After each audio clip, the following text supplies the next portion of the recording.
राधे राधे भक्तों, सभी भक्तों को मेरा सादर नमस्कार। आज मैं आपको वैशाख मास के महात्म्य का वर्णन करने जा रही हूँ। वैशाख मास के अध्याय 1 में ही वैशाख मास के महात्म्य को वर्णित किया गया है। उसमें जल की श्रेष्ठता, व्यंजन, छत्र, पादुका तथा इस वैशाख मास की श्रेष्ठता और अन्न आदि दानों की महिमा के बारे में वर्णन किया गया है। नारायणं नमस्कृत्यं नरं चैव नरोत्तमं देवीं सरस्वतीं व्यासं ततो जयमुदीरयेत्।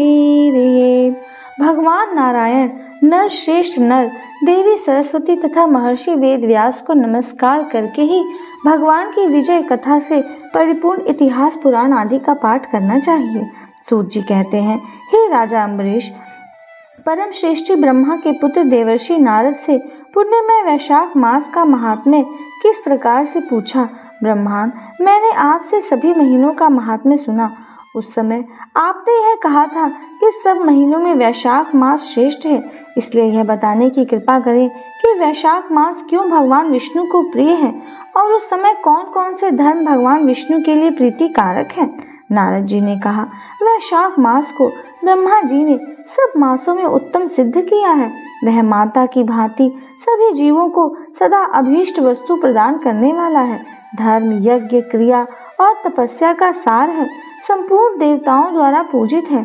जैसे विद्याओं में वेद विद्या, मंत्रों में प्रणव, वृक्षों में कल्पवृक्ष, धेनुओं में कामधेनु, देवताओं में विष्णु, वर्णों में ब्राह्मण, प्रिय वस्तुओं में प्राण, नदियों में गंगा जी, तेजों में सूर्य, अस्त्र शस्त्रों में चक्र, धातुओं में स्वर्ण, वैष्णवों में शिव तथा रत्नों में कौस्तुभ मणि है।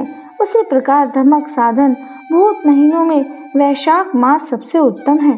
संसार में इसके समान भगवान विष्णु को प्रसन्न करने वाला दूसरा कोई मास नहीं है। जो वैशाख मास में सूर्योदय से पहले स्नान करता है, उससे भगवान विष्णु निरंतर प्रीति करते हैं। पाप तभी तक गरजते हैं जब तक जीव वैशाख मास में प्रातः काल जल में स्नान नहीं करता। राजन, वैशाख के महीने में सभी तीर्थ आदि देवता बाहर के जल में भी सदैव स्थिर रहते हैं। भगवान विष्णु की आज्ञा से मनुष्यों का कल्याण करने के लिए वे सूर्योदय से लेकर 6 दंड के भीतर तक वहां मौजूद रहते हैं।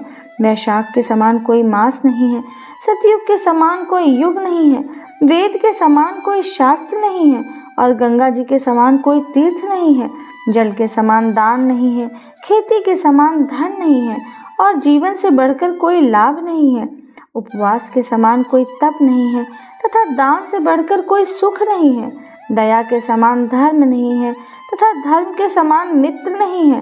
सत्य के समान कोई यश नहीं है, आरोग्य के समान कोई उन्नति नहीं है।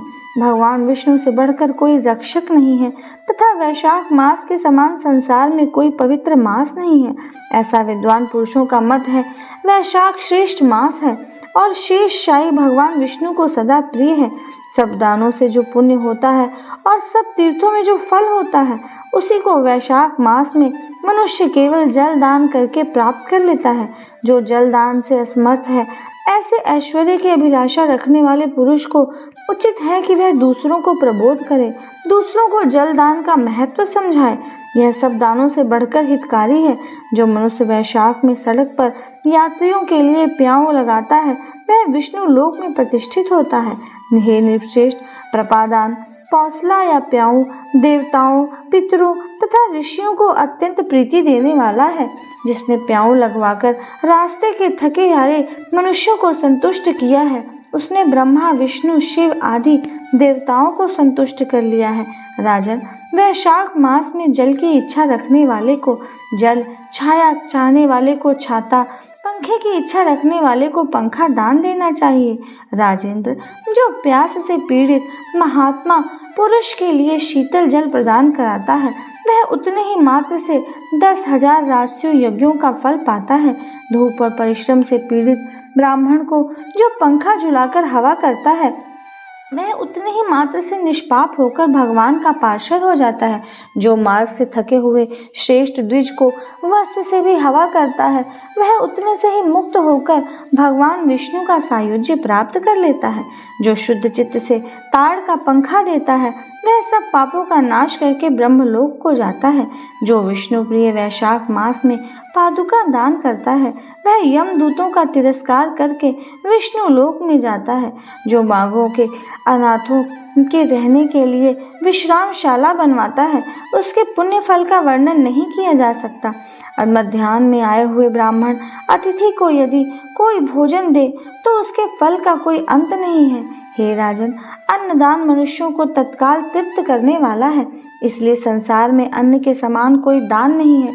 जो मनुष्य मार्ग के थके हुए ब्राह्मण के लिए आश्रय देता है उसके पुण्य फल का वर्णन किया नहीं जा सकता।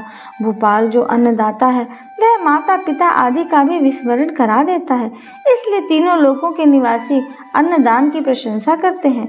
और माता और पिता केवल जन्म के हेतु पर जो अन्न देकर पालन करता है मनीषी पुरुष उस लोक में उसी को पिता कहते हैं। जय जय श्री हरि, जय जय नारायण नारायण हरि हरि, भज मन नारायण नारायण हरि हरि।